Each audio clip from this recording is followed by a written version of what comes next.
Janji Tuhan itu memang ajaib. Bahkan sekalipun kami tidak setia, Tuhan tetap setia untuk melaksanakan janji-janji Tuhan. Terima kasih Tuhan untuk setiap firman Tuhan yang selalu memberi kekuatan kepada kami, mengingatkan kepada kami begitu besar kasih Tuhan kepada kami. Seringkali mengecewakan Tuhan, tetapi Tuhan tidak pernah mengecewakan kami. Terima kasih untuk kehidupan yang Tuhan berikan kepada kami dengan berbagai macam persoalan, masalah, bahkan pencobaan. Dan lewat segala persoalan, masalah, dan pencobaan itulah kami bisa merasakan bahwa Tuhan memang tidak pernah meninggalkan kami. Mari Tuhan berfirman-Lah kepada kami sudah siap untuk dinasihati Tuhan, diajar Tuhan, dan mungkin juga ditegur oleh Tuhan. Kuasai pikiran hati hamba-Mu, terutama lidah bibir hamba-Mu Tuhan, agar tidak mengucapkan perkataan atau kalimat-kalimat yang tidak berkenan di hadapan Tuhan. Biarlah semuanya yang hamba-Mu ucapkan nanti sungguh-sungguh berasal dari Tuhan, sehingga kami benar-benar merasakan kehadiran-Mu saat ini Tuhan lewat pemberitaan firman-Mu. Dalam nama Tuhan kami Yesus Kristus Sang Firman yang hidup, kami sudah berdoa. Haleluya. Amin. Amin. Silakan duduk saudara.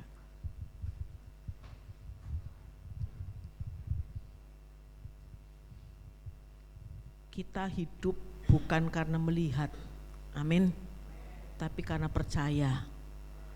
Berbahagialah orang yang tidak melihat namun percaya.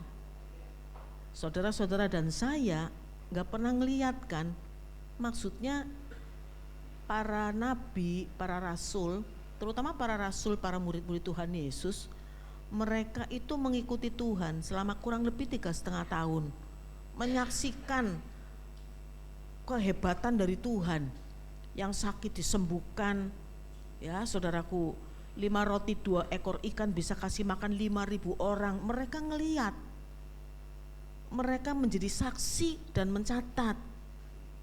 Bahkan badai yang luar biasa hebatnya, begitu Tuhan katakan diam, tenang, langsung diam, langsung sirep klakep gitu kata orang Jawa, ya kan, langsung tenang, saudara, tenang, teduh sekali.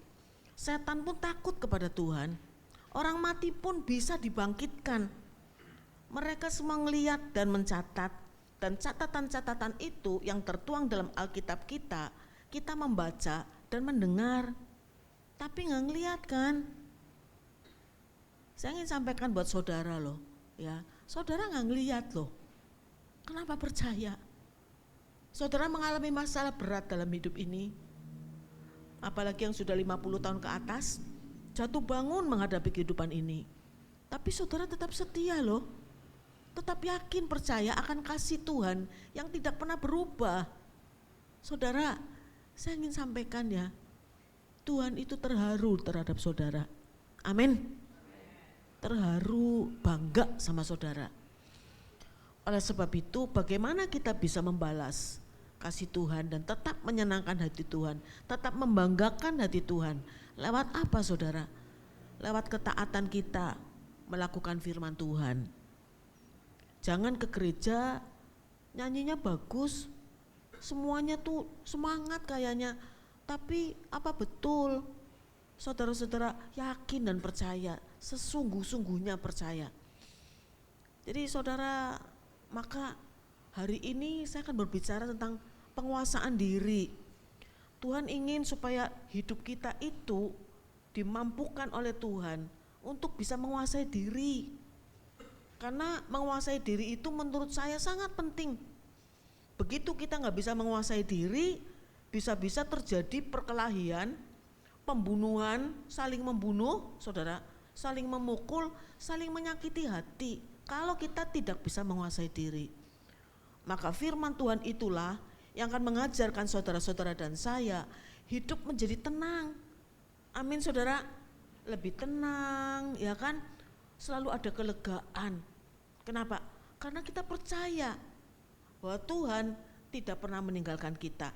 Apapun yang kita alami dalam kehidupan ini, kita difitnah, kita disakiti hati, bahkan diizinkan Tuhan mengalami masalah-masalah besar dalam hidup ini, saudara sakit penyakit mungkin juga ngalamin, saudara yang gak mungkin disembuhkan bisa sembuh. Jadi saudaraku, maka lewat itu semuanya Tuhan ingin supaya saudara-saudara dan saya juga membalasnya dengan apa? Melakukan yang terbaik. Menguasai diri, kalau gak bisa menguasai parah loh saudara. Ya, saya meskipun sudah jadi pendeta hamba Tuhan masih belum sempurna, masih sering gak bisa menguasai diri. Oleh sebab itu hari ini saya ingin sharing dengan saudara-saudara sekalian, bagaimana kita bisa menguasai diri kita. Saudaraku, saya suka, maksudnya bukan suka ya, saya bersyukur kalau dikasih kesempatan untuk bisa menyampaikan firman Tuhan. Kenapa? Karena ketika saya menyampaikan firman Tuhan katakan apa? Itu seperti pedang bermata dua, betul? Kena kepada yang dengar, kena kepada yang bicara. Jadi lewat firman Tuhan yang saya sampaikan, saya pun merasa diberkati dan ditegur terutama. Oleh sebab itu, mari saudara kita akan membaca firman Tuhan. Yang pertama tertulis dalam 1 Petrus pasal 4 ayat yang ke-7. 1 Petrus pasal 4 ayat yang ke-7. Kita akan membaca saudaraku ya sambil bangkit berdiri. Ada 2 ayat yang akan kita baca. Yang pertama 1 Petrus pasal 4 ayat yang ke-7, yang kedua Yakobus pasal 1 ayat yang ke-19 ya. Ada 2 ayat yang akan kita baca bersama-sama. Bacanya selalu saya sampaikan kepada jemaat, semangat. Amin ya saudara ya. Iyalah, supaya telinga kita dengar, menyemangati diri sendiri gitu.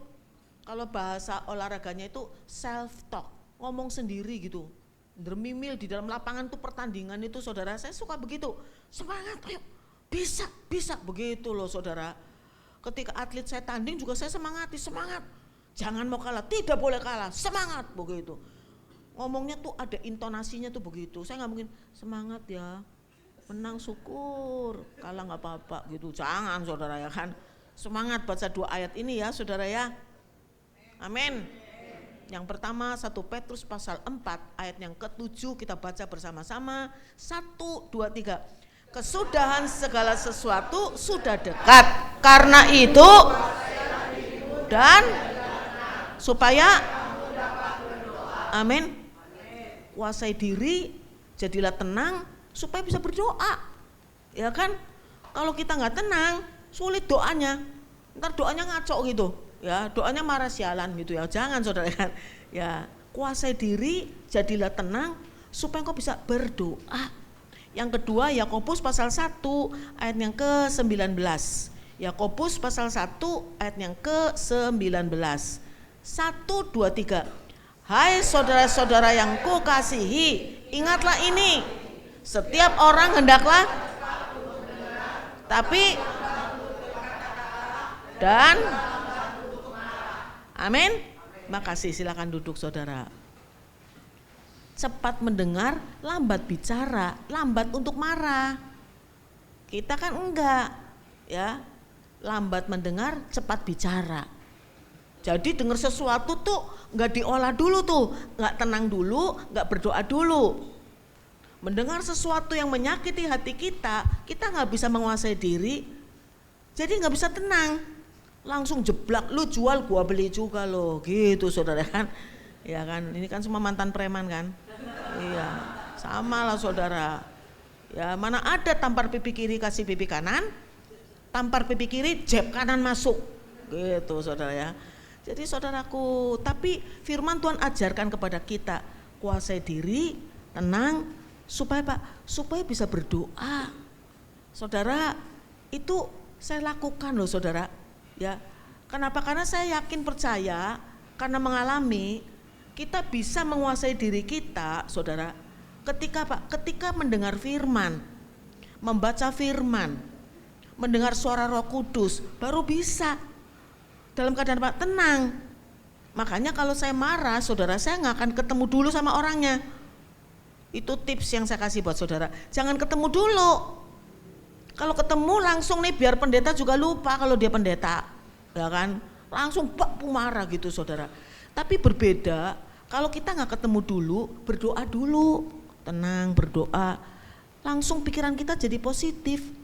Amin saudara, kan Tuhan rubah ya. Saudaraku yang dikasihi oleh Tuhan, kita baca satu lagi dari Roma pasal 12 ayat 2. Roma pasal 12 ayatnya yang kedua, kita baca bersama-sama, bagus banget saudaraku, di sini sudah ada ya. Ya kita baca ya saudara ya, Roma pasal 12 ayat 2, 1, 2, 3. Janganlah kamu menjadi serupa dengan dunia ini, tetapi berubahlah oleh pembaruan budimu, sehingga kamu dapat membedakan manakah kehendak Allah, apa yang baik, yang berkenan kepada Allah, dan yang sempurna. Amin. Berubah akal budi.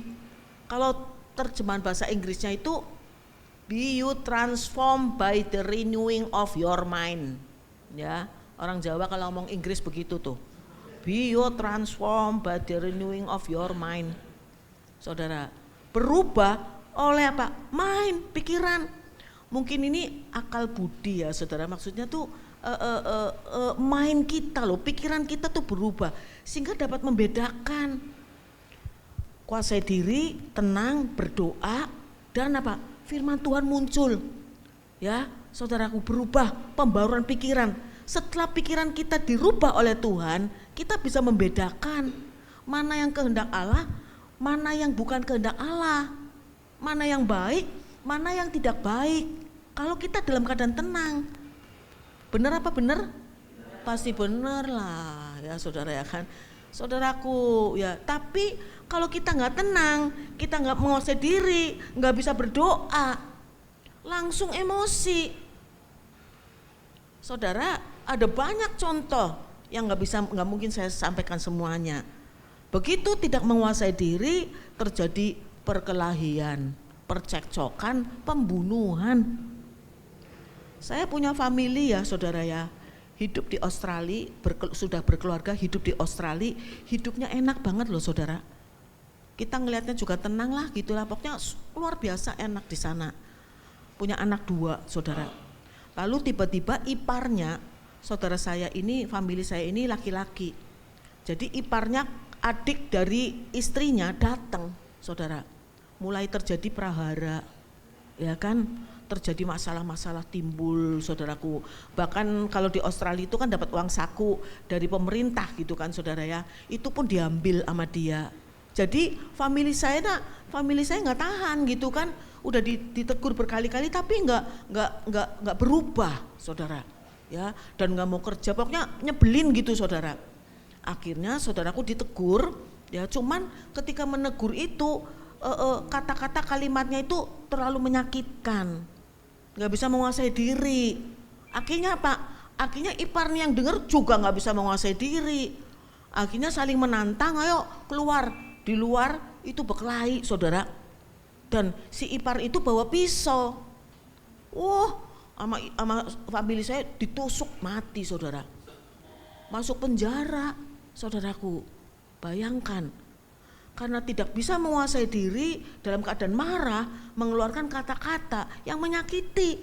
Yang disakiti pun gak bisa menguasai diri, akhirnya nantang berkelahi.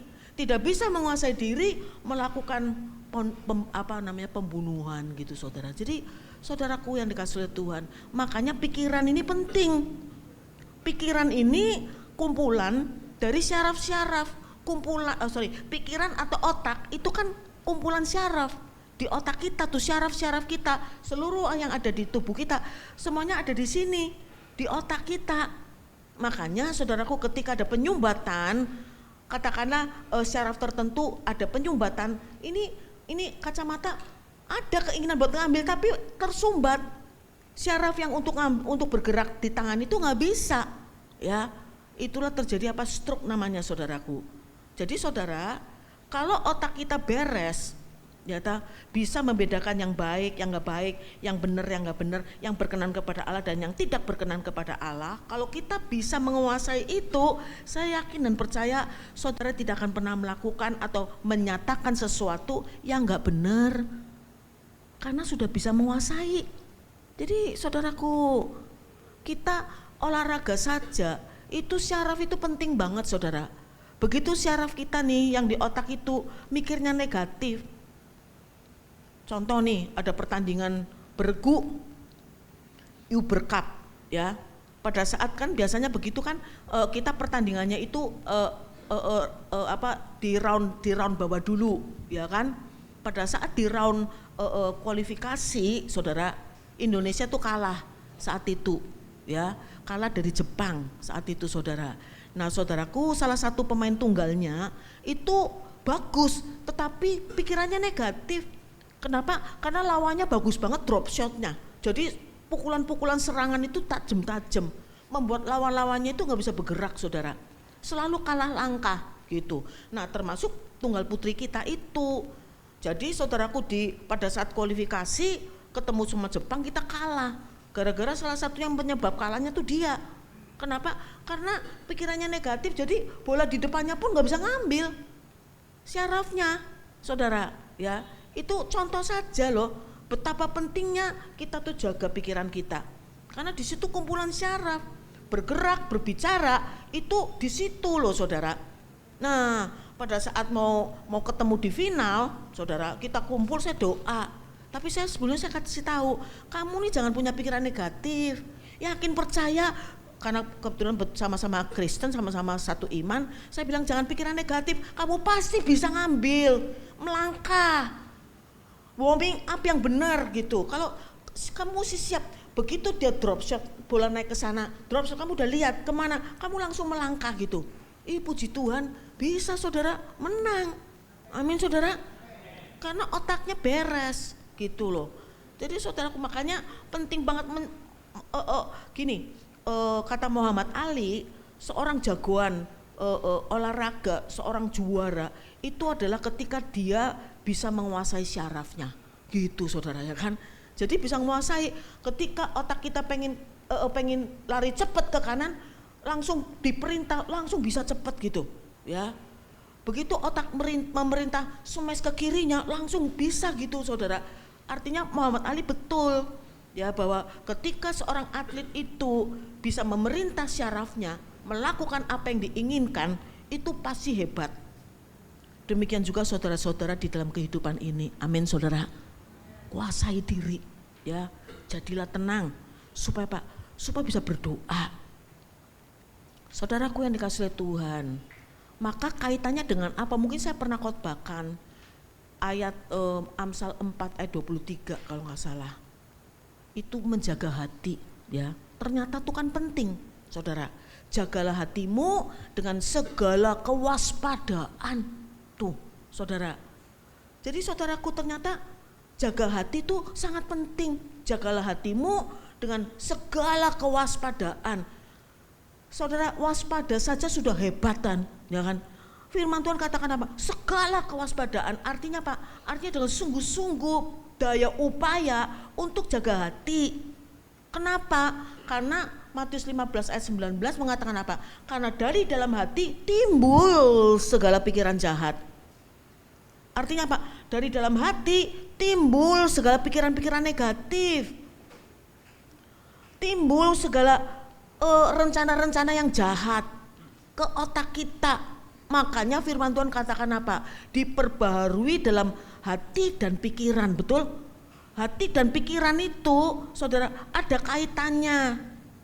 Kalau hatinya sedih, langsung naik ke otak, langsung lemes, saudara. Badan kita langsung lemes, gak bisa tidur dan lain-lainnya.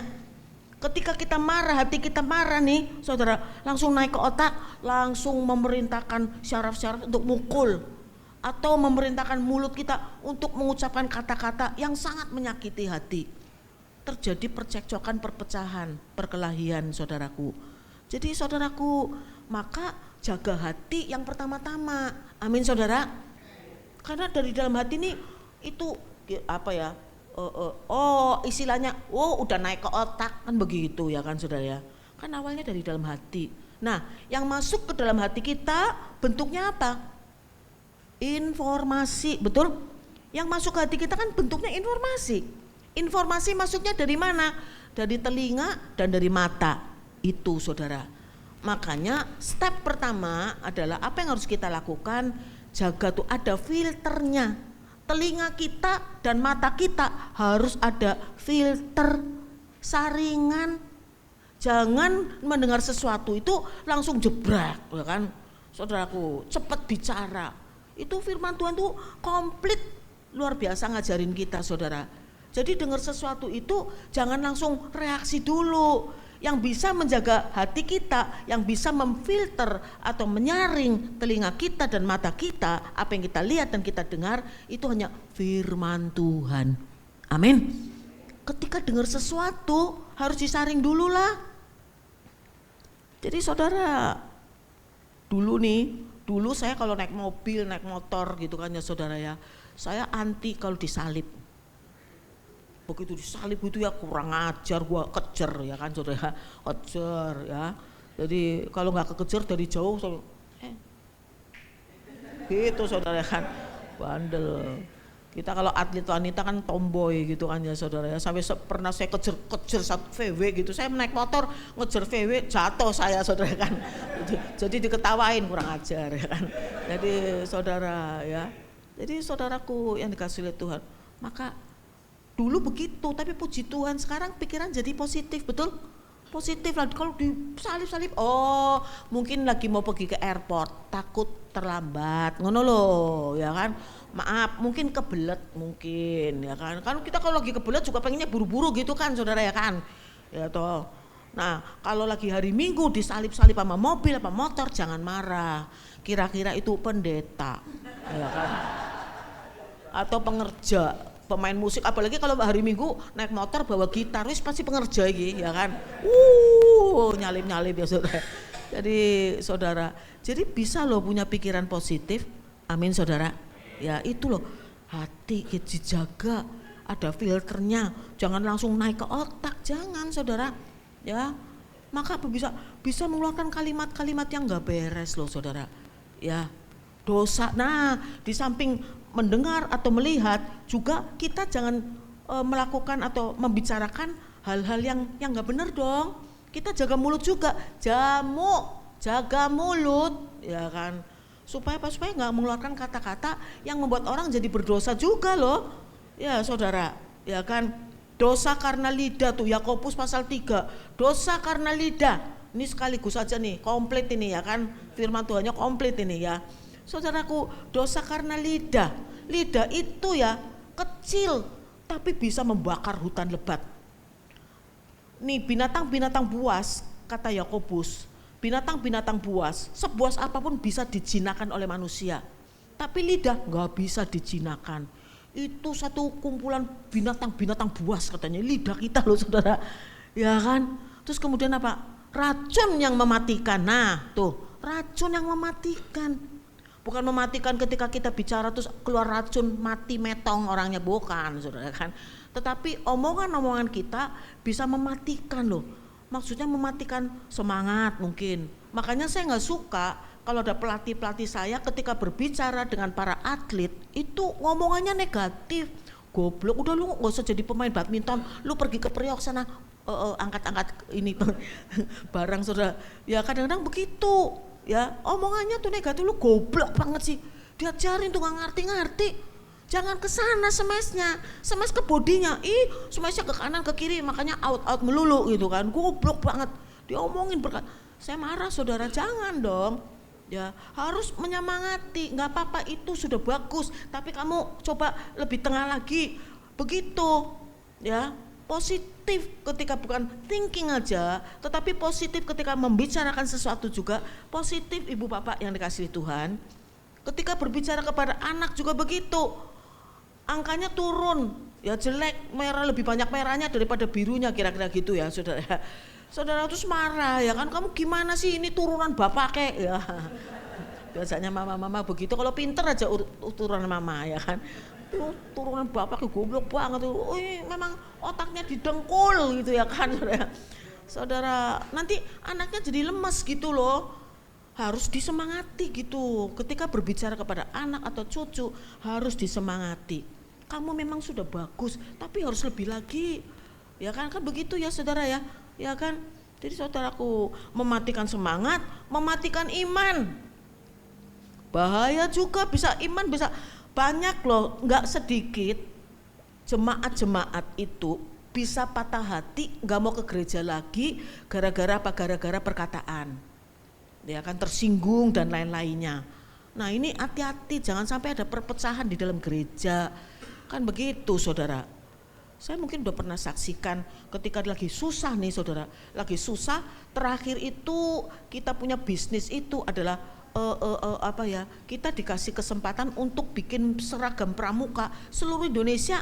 Itu bagus banget saudara, ya. Lalu saudaraku, sekarang mah zaman sekarang nggak apa-apa ya, open aja ngomong. Zaman itu cucu Presiden Pak Harto itu saudara langsung motong bisnis ini, dan Pak Himawannya nggak bisa apa-apa. Akhirnya akhirnya mati kita saudaraku. Jadi kita terpuruk tuh, bisnis terpuruk abis-abisan. Lalu para shareholdernya, pemegang saham itu nagihnya ke kita. Saya nggak ngerti apa-apa loh saudara, goblok banget lah, nggak ngerti apa-apa. Saya kan bisanya badminton, nggak ngerti ini ya. Tapi karena saya istrinya, jadi ikut-ikut ke bawah-bawah gitu. Aduh sedih banget, ada uang bayar, ditagihin kanan kiri. Tapi yang paling galak itu justru yang pendeta, saudara. Iya, dari 4 shareholder itu 1 pendeta, istrinya sudah jadi WL juga loh saudara. Itu paling galak, nagihin terus. Ternyata yang ditagih itu menurut suami saya bunganya. Zaman itu tahun 98 bunganya itu 10%. Pantesan saya sampai nggak terima gaji loh saudara. Jadi setiap kali ada gajian saya bayar. Nah satu saat saudaraku, hari Senin biasa saya bayar tuh. Hari Senin memang nggak ada uang. Jadi istri pendeta itu telepon saya gitu. Saya juga nggak minta-minta dia ikut shareholder, dia yang minta-minta ke kita. Jadi nagih itu hari Senin. Saya bilang gini, sorry ya, hari ini gua nggak bisa bayar, tapi gua bayar hari Kamis. Jawabannya apa saudara? Saya meteraikan janji Ciim dengan darah Yesus, begitu saudara. Sekarang bisa ketawa ya kan, saudara ya kan? Tapi saat itu nusuk loh saudara. Darah Yesus dibawa-bawa. Saya cuma bilang, luar biasa Tuhan ya. Kalau manusia bisa ngelawan saya masih oke loh. Tapi kalau darah Yesus dibawa-bawa, berarti Tuhan lawan saya. Tuhan lawan saya, lawan aja sini, begitu. Saudara ya kan, pantesan 10 tahun lebih akhirnya saudara ya kan rasain gak sih. Jadi saudaraku, itu mematikan iman. Hati-hati ya, dosa karena lidah harus dibaca nih, amin. Yakobus pasal 3 tuh ya, supaya kita belajar untuk tidak mengeluarkan kata-kata yang menyakiti dan bahkan menimbulkan dendam dan lain. Jangan ya. Caranya kuasai lidah, kuasai lidah.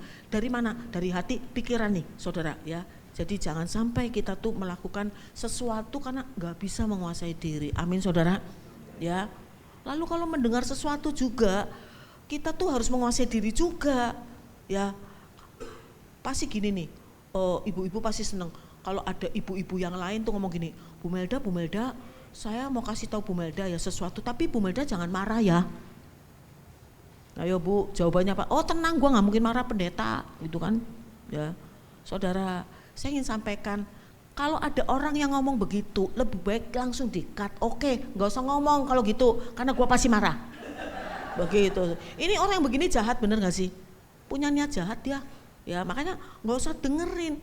Saudara nggak denger, ibu-ibu kalian nggak denger, nggak rugi loh, benar nggak sih? Nggak rugi, cuma kepengen tahu aja, ya, penasaran ya kan. Tapi begitu kita denger rugi, kenapa? Jadi punya tugas berat. Nggak marah, emang gampang nggak marah? Nggak gampang saudara. Jadi mendingan nggak usah denger.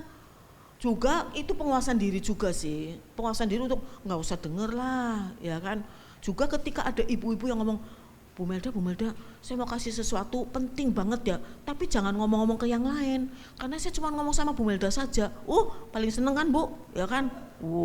Ini dia informasi gitu ya kan. Saudaraku, lebih baik nggak usah dengar. Kenapa balik lagi? Rugi. Kita denger rugi loh, nggak boleh ngomong-ngomong. Tahu sendiri ibu-ibu bisa nahan nggak? Berat ya kan. Lama-lama udah deh. Apalagi kalau ceritanya tentang perselingkuhan pendeta, paling seneng itu, ya kan?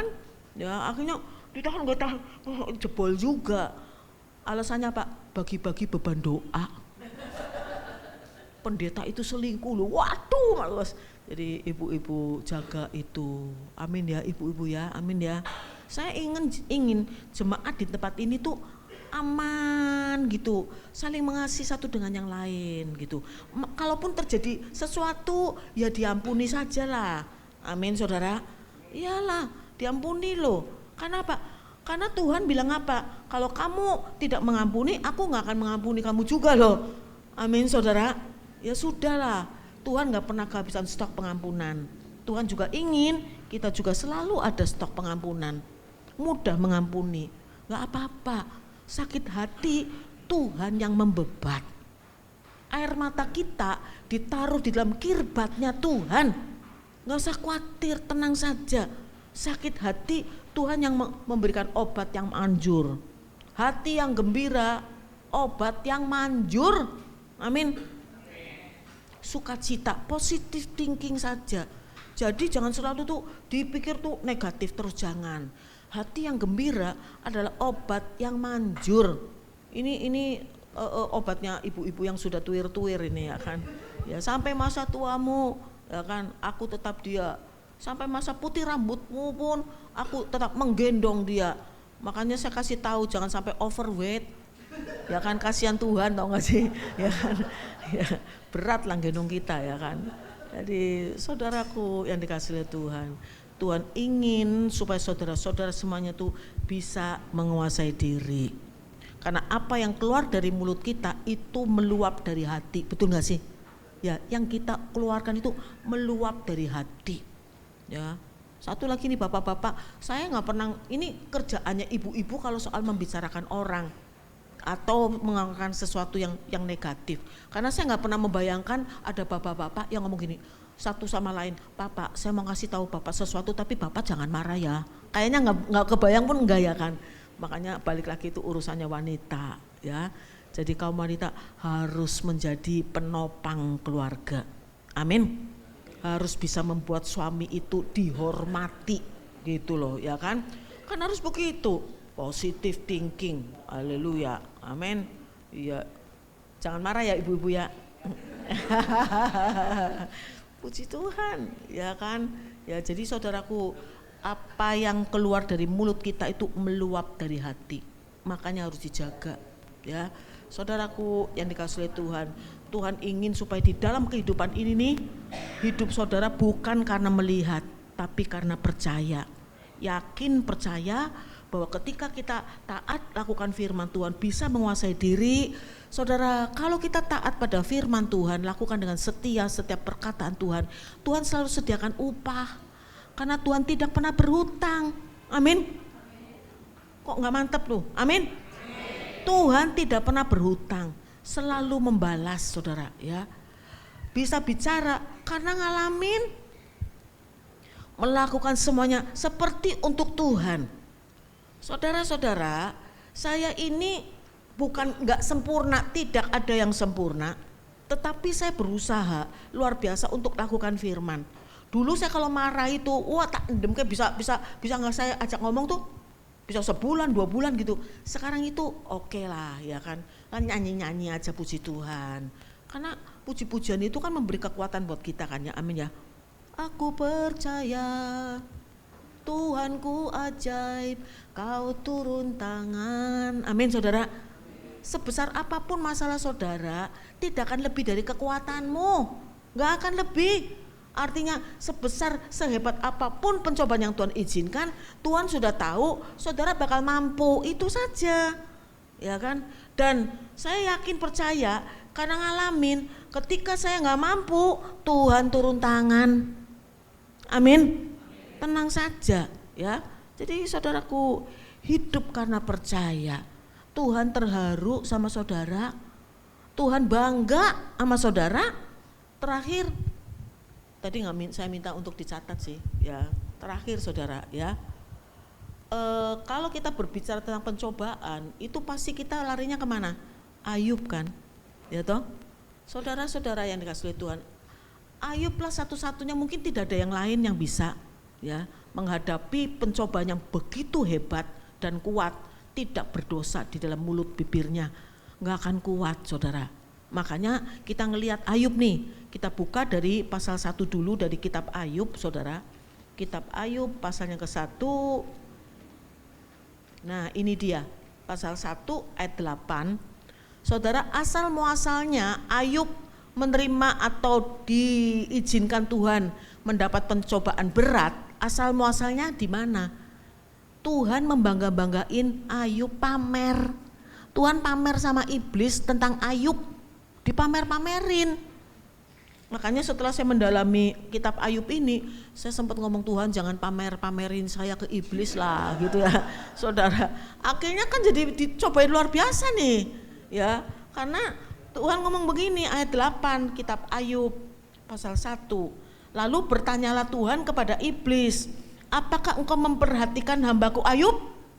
Apakah engkau memperhatikan jemaatku yang ada di Jatinegara Timur? Ya kan? Sebab tiada seorang pun di bumi seperti dia, tiada seorang pun di muka bumi ini seperti jemaat Jatinegara Timur. Dengar baik-baik, ya kan? Yang demikian saleh dan jujur, takut akan Allah dan menjauhi kejahatan. Pamer, dipamer-pamerin. Akhirnya apa saudaraku? Iblisnya gak terima, protes dia. Ayat 9. Lalu jawab iblis kepada Tuhan, apakah dengan tidak mendapat apa-apa Ayub takut akan Allah? Benar juga. Coba ya kan, kalau Ayub gak diberkati olehmu, ayo apa Ayub tetap takut akan engkau? Gitu saudara. Berikutnya, bukankah engkau yang membuat pagar sekeliling dia dan rumahnya dan segala dimilikinya? Semua yang dimiliki oleh Ayub kamu pagari sih, gak ada pencuri, gak ada kerugian-kerugian dalam bisnis, semuanya kau pagari, semuanya sehat, ya aja, ya dia takut akan Tuhan, ya kan? Dan kemudian apa yang dikerjakannya telah kau berkati dan apa yang dimilikinya makin bertambah. Iya. Semua yang dilakukan oleh Ayub, semua yang dilakukan oleh saudara-saudara di Jatinegara Timur ini, semuanya diberkati oleh Tuhan. Semakin lama semakin bertambah hartanya. Ya aja, gitu saudara. Pamer Tuhannya, jadi dibilang gini. Jadi Tuhan ngomong, oke dah, gua serahin dah Ayub ke tanganmu, gitu. Asal jangan dibunuh aja. Begitu saudara. Akhirnya Pak, Ayub mendapat pencobaan hebat. Semua yang dimiliki habis semua. Habis anaknya, kan anak kan sangat berharga, betul gak saudara? Bukan satu loh, semuanya mati, metong saudara ya kan, mati semua.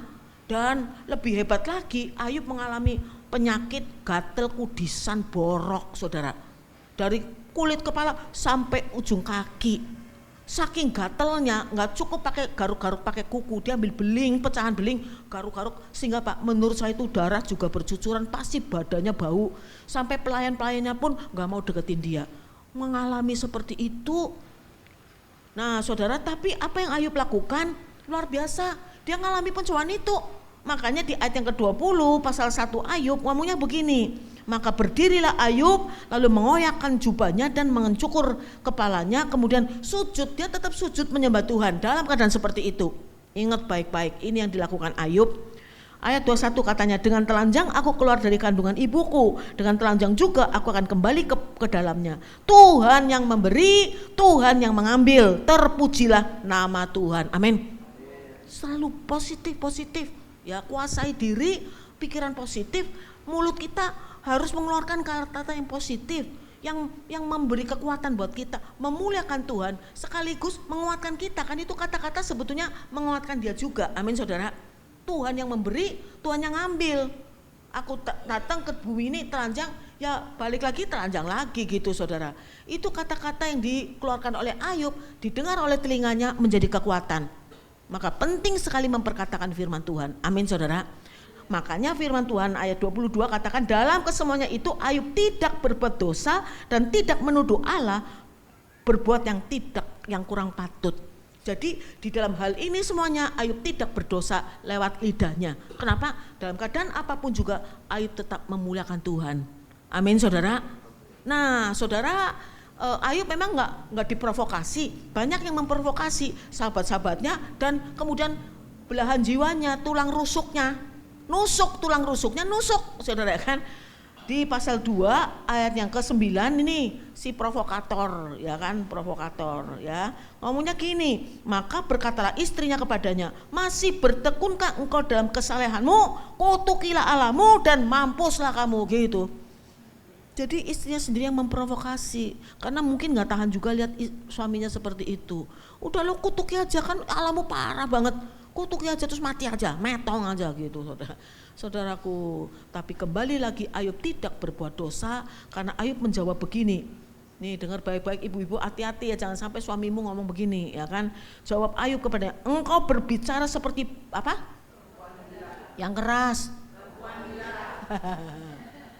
Engkau berbicara seperti perempuan gila, gelok sih ya, mana ya. Apakah kita mau menerima yang baik dari Allah tetapi tidak mau menerima yang buruk? Dalam kesemuanya itu Ayub apa? Amin. Kita tahu bahwa semuanya ini 42 pasal itu luar biasa saudaraku ya, tetapi Ayub tidak berbuat dosa lewat lidahnya. Makanya saudaraku, Ayub mendapatkan kembalian dari Tuhan 2 kali lipat ya. Tapi kalimat Ayub itu bagus banget. Ayat yang kelima dari pasal 42, ayat kelima dan 6 pasal 42 Ayub ngomongnya begini saudara ya, bagus banget. Hanya dulu kata Ayub, dulu hanya dari kata orang saja aku mendengar tentang engkau, tetapi sekarang mataku sendiri memandang engkau. Amin. Jadi sebelum dia mengalami masalah pencobaan itu, dulu hanya oh Tuhan baik, dan dia mengucapkan juga, memuji Tuhan juga tanpa mengerti di dalam ayat yang ketiga. Ya, dulu aku berbicara, oh Tuhan baik, apa segala macam, tapi tanpa pengetahuan, nggak ngerti kebaikan Tuhan itu ada di mana. Dulunya nggak ngerti, karena apa? Sukses terus. Tetapi ketika dia mengalami masalah di dalam hidupnya, masalah yang paling berat, sangat berat, paling berat di dunia ini, maka disitulah Ayub ngomong apa? Dulu hanya kata orang saja, aku mengucapkan kata-kata yang tidak punya pengetahuan apa-apa. Tetapi sekarang setelah mengalami masalah pencobaan yang berat ini dan Tuhan memulihkan, sekarang baru aku melihat dengan mata kepalaku sendiri, mengalami. Amin saudara, tepuk tangan untuk Tuhan. Maka saya yakin dan percaya bagi yang mengalami, ucapan syukur kita kepada Tuhan pasti luar biasa. Dulu gak ngerti gua, tetapi sekarang setelah saya mengalami, saya baru tahu memang firman Tuhan itu ya dan amin. Bahwa pertolongannya tidak pernah terlambat, selalu tepat pada waktunya, itu terjadi. Bahwa Tuhan tidak pernah meninggalkan saya, itu terjadi. Amin ya saudara ya. Maka firman Tuhan katakan ayat 10 dan 12, lalu Tuhan memulihkan keadaan Ayub setelah ia meminta doa untuk sahabat-sahabatnya, dan Tuhan memberikan kepada Ayub berapa saudara? 2 kali lipat dari segala kepunyaannya dahulu. Ayat 12, Tuhan memberkati Ayub dalam hidupnya yang selanjutnya lebih daripada dalam hidupnya yang dahulu. Amin. Saya yakin dan percaya itulah itulah pekerjaan Tuhan bagi saudara dan saya. Pasti dipulihkan sehingga saudara tahu setelah mengerti, benar-benar mengalami, mataku sendiri ngelihat, hatiku juga ngalamin, semuanya itu luar biasa. Pasti ada pemulihan, gak mungkin dibiarkan jatuh tergeletak. Amin saudara. Dianiaya tidak akan ditinggalkan sendirian, dihempaskan tidak akan binasa. Amin, puji Tuhan. Saya berdoa supaya firman Tuhan hari ini memberikan kekuatan buat saudara dan menyadarkan ternyata hidup ini penting sekali. Kuncinya adalah penguasaan diri supaya saudara tidak berbuat salah terhadap Tuhan. Amin. Tuhan Yesus memberkati saudara semua. Mari kita berdoa. Kami bersyukur kepada Tuhan untuk firman-Mu pada saat ini. Tuhan Yesus tolong memberikan kemampuan kepada jemaat-Mu di tempat ini, sehingga mereka bisa mengerti apa yang dibicarakan saat ini dan bahkan melakukannya. Karena itu yang Tuhan inginkan untuk kami lakukan. Kami bisa menguasai diri, kami cepat mendengar, lambat bicara, selalu menjaga lidah bibir kami ini supaya tidak melakukan dosa lewat lidah bibir kami ini. Terima kasih Tuhan, Kau baik. Nama-Mu tetap dipermuliakan lewat perilaku kami dan juga tutur kata kami. Dalam nama Tuhan kami Yesus Kristus, Tuhan dan Juru Selamat kami sudah berdoa. Amin.